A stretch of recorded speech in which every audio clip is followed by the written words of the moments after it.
যেন তিনি জানতেন যে তার বিদায়ের ডাক এসেছে। তেহরানে নিহত হওয়ার আগে ইরানের সর্বোচ্চ নেতা আয়াতুল্লাহ খামেনির কাছে হামাসের রাজনৈতিক প্রধান ইসমাইল হানিয়ার শেষ কথাগুলো ছিল জীবন, মৃত্যু, অমরত্ব এবং স্থিতিস্থাপকতা সম্পর্কে কোরআনের একটি আয়াত।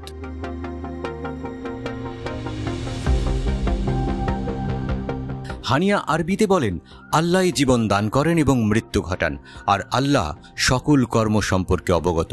একজন নেতা চলে গেলে আরেকজনের উত্থান ঘটবে। কয়েক ঘন্টা পর তার গেস্ট হাউসে সন্দেহভাজন ইসরায়েলি হামলায় তিনি নিহত হন।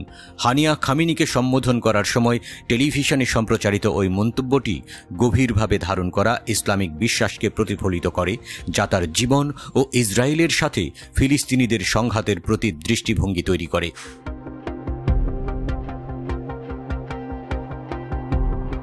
হানিয়া হামাসের প্রতিষ্ঠাতা শেখ আহমেদ ইয়াসিন দ্বারা অনুপ্রাণিত, যিনি 1980-র দশকে ইসরায়েলের বিরুদ্ধে পবিত্র সংগ্রামের কথা প্রচার করেছিলেন। 2004 সালে ইসরায়েল ইয়াসিনকে হত্যা করে, কিন্তু হামাস একটি শক্তিশালী সামরিক শক্তিতে পরিণত হয়।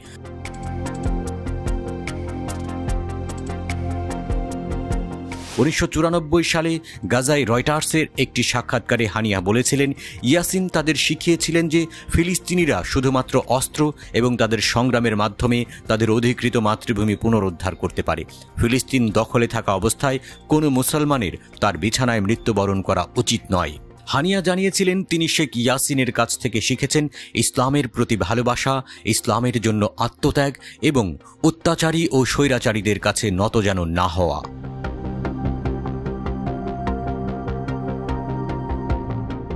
7 অক্টোবর গাজা যুদ্ধ শুরু হওয়ার পর হানিয়া ফিলিস্তিনি গোষ্ঠীর আন্তর্জাতিক কূটনীতির মুখ হয়ে ওঠেন।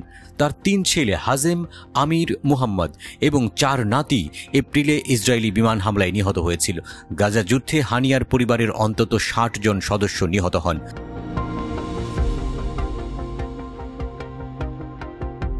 তাদের মৃত্যুর পর হানিয়া বলেছিলেন, আমার সন্তানদের রক্ত ফিলিস্তিনি জনগণের শিশুদের রক্তের চেয়ে বেশি মূল্যবান নয়। ফিলিস্তিনের সকল শহীদরা আমার সন্তান।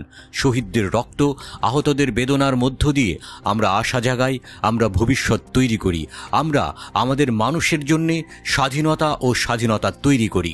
আমরা দখলদারকে বলি যে এই রক্ত কেবল আমাদের নীতিকে আরও অটল করে তুলবে।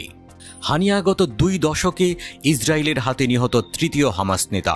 ইসরায়েল 2004 সালে বিমান হামলায় শেখ ইয়াসিন এবং তার উত্তরাধিকারী আব্দুল আজিজ আল রান্তিসিকে হত্যা করেছিল।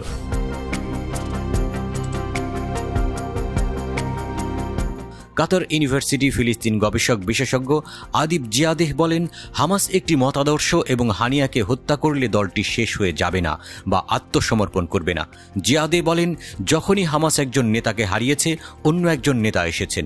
কখনো কখনো তার কর্মক্ষমতা এবং হামাসের নীতিগুলি পূরণে আরও শক্তিশালী হয়েছেন।